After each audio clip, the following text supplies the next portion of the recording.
नमस्ते दोस्तों, राधे राधे। एक बार की बात है, एक गांव में एक राजा था जो हमेशा काम वासना में डूबा रहता था। उसके पास 7 रानियां और 18 दासियां थी। जब जब उसे काम वासना नहीं गिरा, वह अपनी वासना को मिटाने के लिए या तो रानियों के पास जाता या फिर दासियों के पास। उसके इस बर्ताव को पूरा गांव जानता था।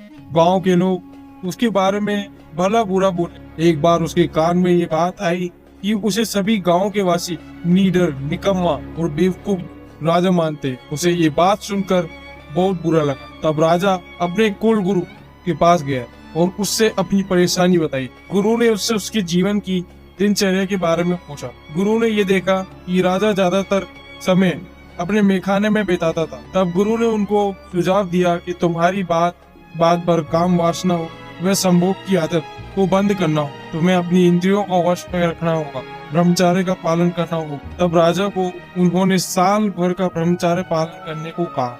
राजा घबरा गया और गुरु को बोला कि मुझे इसकी आदत नहीं है, मैं नहीं रोक सकता, थोड़ा कम हो सकता है।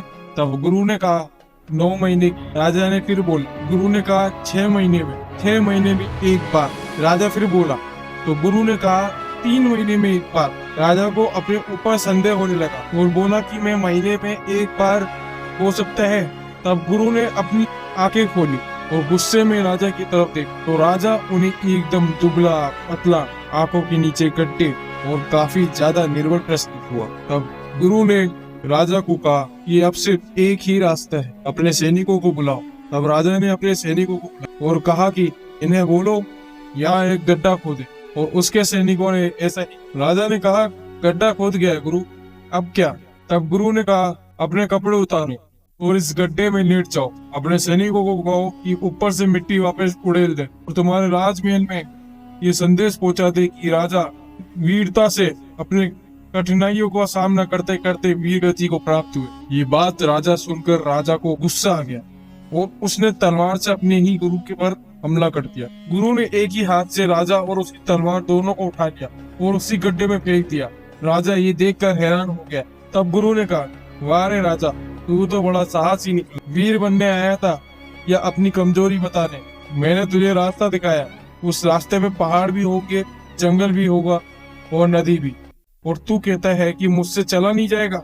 देख मुझे, मैं 125 वर्ष का हूँ और तू सिर्फ 39 वर्ष का, और मैंने तुझे तेरे ही सैनिकों के बीच में तुझे एक हाथ से उठा लिया और इस गड्ढे में फेंक दिया। तो ये है तेरी वीरता और शौर्यता। मैं तुझसे काफी अलग हूँ। अगर ये बात तू अपने नगर में बताएगा तो सभी लोग ये बात सही मानेंगे और तुझे गद्दी से हटाकर मुझे राजा नियुक्त कर देंगे। तब राजा को अपनी बेवकूफी पर शर्मिंदगी महसूस और उसने अपने गुरु के पैर पकड़ लिए और कहने लगा मेरा मार्गदर्शन करे गुरु। तब गुरु ने प्राचीन शास्त्र में वर्णित ब्रह्मचर्य पालन की वह बातें उसे साझा करी जिससे वह राजा, जो कि रोज संभोग में पड़ गया था और भूल भी नहीं पा रहा था, उसे राजा ने आने वाले 10 साल तक ब्रह्मचर्य का पालन किया और महाभारत के युद्ध में पांडवों के पक्ष से लड़ा, जिसका नाम था अनुपराज नील। आने वाली हम वीडियो में बात करेंगे कि गुरु ने राजा को ऐसा कौन सा ज्ञान दिया जिससे वह इस रास्ते पे चला और 10 सालों के लिए उसने ब्रह्मचर्य का पालन। मित्रों, हमारे चैनल सत्ययुग वाइब को सब्सक्राइब जरूर करें। हमारे ये चैनल सनातन धर्म से जुड़ी कथाएं, भगवत गीता, मंत्र उच्चारण और आत्मज्ञानी की कहानी साझा करता रहता है। हमारे चैनल को अभी सब्सक्राइब करें और जाने आगे की कहानी। जय श्री राम, जय श्री महाकाल।